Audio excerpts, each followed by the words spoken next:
Hello everyone. तो इस video में हम प्रतिरोधों का संयोजन को आगे बढ़ाते हुए इसका दूसरा टाइप पार्श्व क्रम संयोजन यानी समांतर क्रम संयोजन, पार्श्व क्रम संयोजन भी आप कह सकते हैं और समांतर क्रम संयोजन भी आप कह सकते हैं। तो दोनों सेम चीज़ है, इसमें कन्फ्यूजन वाली बात नहीं है। इसके पहले हमने श्रेणी क्रम संयोजन की बात किया है। अगर आपने और इसके पहले भी बहुत सारे इंपॉर्टेंट ऑलरेडी क्वेश्चंस डिस्कस करा हुआ है, अगर आपने उन सारे वीडियोज़ को नहीं देखा है तो प्लीज़ डिस्क्रिप्शन बॉक्स में लिंक है, आप वहाँ से देख सकते हैं, आई बटन में भी देख सकते हैं क्लिक करके, या फिर इंड स्क्रीन के थ्रू भी देख सकते हैं, या फिर आप मेरे होम पेज चैनल के होम पेज में जाकर सारे वीडियोज़ को देख सकते हैं। ठीक है, केमिस्ट्री से रिलेटेड भी मैंने काफ़ी सारे वीडियोज़ बनाया है, तो आप वो भी देख सकते हैं। तो चलिए स्टार्ट करते हैं। प्रतिरोधों का संयोजन वो है समांतर क्रम संयोजन या पार्श्व क्रम संयोजन। ये क्या है? इस संयोजन में सभी प्रतिरोधों को एक सिरे आपस में जुड़े होते हैं तथा इसी तरह से दूसरे सिरे भी आपस में जुड़े होते हैं। और श्रेणी क्रम संयोजन में क्या था? एक क्रमवार तरीके से जुड़ा हुआ था। एक जो प्रतिरोध था उसके दूसरे छोर जो उसका दूसरा छोर जो था वो दूसरे प्रतिरोध के पहले छोर से जुड़ा हुआ था। इस तरीके से क्रमवार तरीके से जुड़ा हुआ था, बट यहाँ पर एक ही सिरे पर जुड़े होंगे। देखते हैं डायग्राम के थ्रू। तो डायग्राम ये है हमारा। वहाँ पर हमारा जो है हमारा विभव बदल रहा था क्योंकि वहाँ पर बिंदु बदल रहे थे, है ना। यहाँ पर जो है हमारा धारा का मार्ग बदल रहा है, इसलिए देखो धारा चेंज हो रहा है, I1 I2 I3। यहाँ पर कांस्टेंट क्या है? V। तो कौन से संयोजन में प्रतिरोध संयोजन में कौन से संयोजन में I कांस्टेंट होता है? तो I कांस्टेंट होता है श्रेणी क्रम संयोजन में और V कांस्टेंट होता है पार्श्व क्रम संयोजन में, आपको याद रखना है। और इसी तरीके से हमारे पास तीन प्रतिरोध है, R1 R2 R3। ठीक है, विभव तो सेम है और I1 I2 I3 तीनों का मार्ग जो है डिफरेंट है, इसलिए ये चेंज हुआ। और अगर ध्यान से आप देखेंगे तो R1 जो प्रतिरोध है ये अल्टीमेटली इस पॉइंट पे जुड़ रहा है, R2 भी इस पॉइंट पे जुड़ रहा है और R3 भी इस पॉइंट पर जुड़ रहा है। इसी तरीके से X पॉइंट पर सभी जुड़ रहे हैं। ठीक है, यहाँ तक कि बैटरी भी एक ही पॉइंट में जुड़ रहा है। ठीक है, एक क्रमवार तरीके से नहीं, जैसे श्रेणी क्रम में था वैसे नहीं। ठीक है, ये हमारा कुंजी है, ये हमारा बैटरी है। धारा का मार्ग देखो यहाँ पर क्लियरली दिखाई देगा। यहाँ पर जो धारा है हमारा ये यहाँ पे जाकर तीन हिस्सों में बढ़ गया, इसलिए धारा का मान जो है चेंज हो गया। आई होप आपको डायग्राम में कोई दिक्कत नहीं आने वाली है। अब वैसे वहाँ पे भी हमने ओम का नियम का हेल्प लेकर ही सॉल्व किया था, इसे भी ओम के नियम से ही करेंगे। सो बेसिकली ओम का नियम क्या कहता है? V is equal to IR। तो यहाँ पर हम वहाँ पर क्या करते थे? V प्रथम प्रतिरोध के लिए R1 is equal to V1 is equal to IR1, है ना। लेकिन यहाँ पर हम क्या करेंगे? यहाँ पर हमें चाहिए I का मान, वहाँ पर हमें चाहिए था V का मान, क्योंकि V बदल रहा था। यहाँ पर I बदल रहा है, इसलिए हमें चाहिए I का मान। तो I इज इक्वल टू क्या हो जाएगा? V upon R। प्रथम प्रतिरोध के लिए I1 is equal to V upon R1 हो जाएगा, दूसरे के लिए I2 is equal to V upon R2 हो जाएगा। आगे आप यही चीज़ देखने वाले हैं। ठीक है, तो ओम के नियम से ये हमने यहाँ पर किया है, आप देख सकते हैं। एक सेकेंड, यहाँ पर आप देख सकते हैं V is equal to IR, so I is equal to V upon R। इसका तुल्य परिपथ भी हम बना सकते हैं। तुल्य परिपथ, तुल्य क्या होता है? मतलब मान लेते हैं कोई काम है, उसको 5 जन मिलकर एक दिन में कर रहा है, और अगर वही काम सेम एक पर्टिकुलर इंसान कर रहा है तो हम कह सकते हैं कि वो जो पर्टिकुलर एक इंसान है वो पांचों इंसानों के तुल्य है। ठीक है, तो उसी तरीके से वो वाला जो डायग्राम हम देखेंगे उसमें भी तो कांस्टेंट था, लेकिन I1 I2 I3 चेंज हो रहा था। लेकिन यहाँ पे हम इसका तुल्य परिपथ बना रहे हैं, इसलिए यहाँ पर I1 I2 I3 का काम अकेला I करेगा। वहाँ पर तीन प्रतिरोध था हमारे पास, R1 R2 R3। यहाँ पर R1 R2 R3 का काम एक अकेला R तुल्य करेगा। ठीक, तो इसीलिए इसको कहते हैं तुल्य परिपथ। अब हम डेरिवेशन करना चालू करते हैं। हम करेंगे प्रथम प्रतिरोध के लिए, प्रथम प्रतिरोध के लिए I1 is equal to V upon R1, equation number 1। द्वितीय प्रतिरोध के लिए I2 is equal to V upon R2, equation number 2। इसी तरीके से हम यहाँ पर तृतीय प्रतिरोध के लिए भी कर लेंगे। तृतीय प्रतिरोध के लिए I3 is equal to V upon R3, this is equation number 3।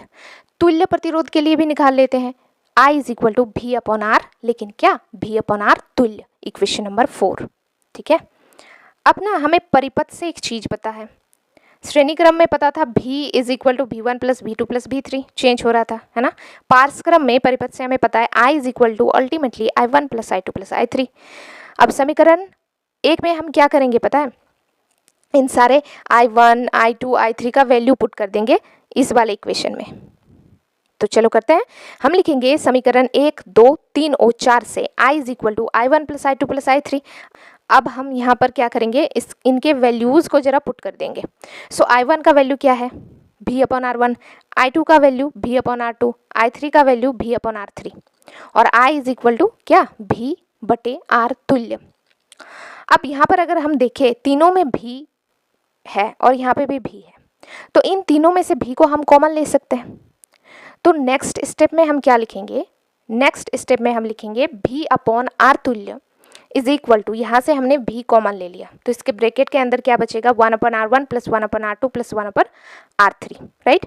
तो ये वाला V और ये वाला V तो कैंसिल हो जाएगा, तो हमारे पास अल्टीमेटली क्या बचेगा, हमारे पास आंसर आएगा, एक सेकेंड रेड ले लेती हूँ, हमारे पास आएगा 1 अपॉन R तुल्य is equal to 1 upon R1 plus 1 upon R2 plus 1 upon R3। ठीक है, इसी तरीके से ये तो 3 प्रतिरोध के लिए हमने निकाला पारस्परिक संयोजन, ये आपको याद रखना है, काफ़ी सारे न्यूमेरिकल्स में भी ये इस्तेमाल होने वाला है। ठीक है, ये तो 3 प्रतिरोध के लिए था। अगर हम ऐसे ही n प्रतिरोधों के लिए बात करेंगे तो हमारे पास क्या आएगा, जरा देख लेते हैं।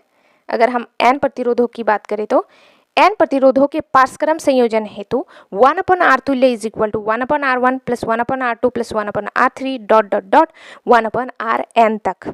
ठीक है, अब हम इस संयोजन से जुड़े कुछ इम्पोर्टेंट जो पॉइंट है वो देख लेते हैं। पहला, इस संयोजन में तुल्य प्रतिरोध का व्युत्क्रम संयोजन में जोड़े गए सभी प्रतिरोधों के व्युत्क्रम के योग के समान होता है 1 upon R1 plus 1 upon R2 plus 1 upon R3, ये बराबर किसके होते हैं, 1 अपॉन R तुल्य के।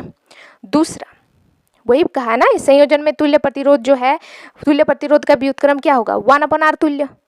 संयोजन में जोड़े गए सभी प्रतिरोध क्या थे, R1 plus R2 plus R3, तो उसके व्युत्क्रम के योग के बराबर, यानी 1 अपॉन R तुल्य इज इक्वल टू, ये वाला पॉइंट कह रहा है 1 अपॉन R तुल्य इज इक्वल टू क्या था हमारे पास, 1 upon R1 plus 1 upon R2 plus 1 upon R3। ठीक है, ये पॉइंट यही चीज कह रहा है।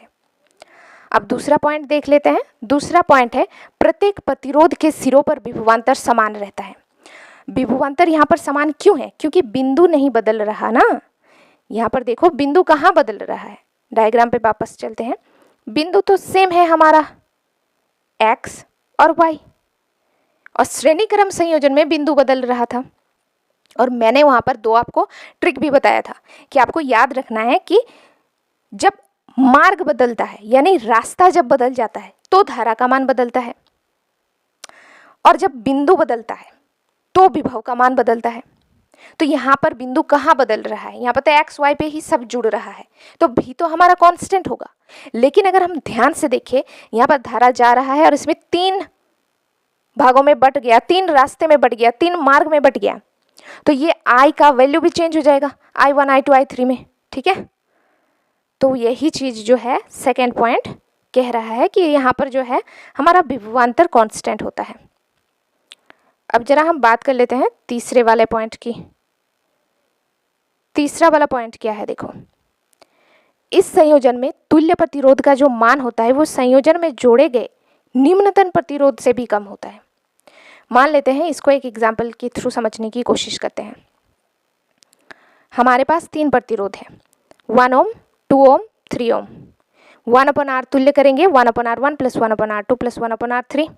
यहाँ पर मान बिठाएंगे 1 upon 1 plus 1 upon 2 plus 1 upon 3, तो हमारे पास 11/6 आंसर इसका आएगा।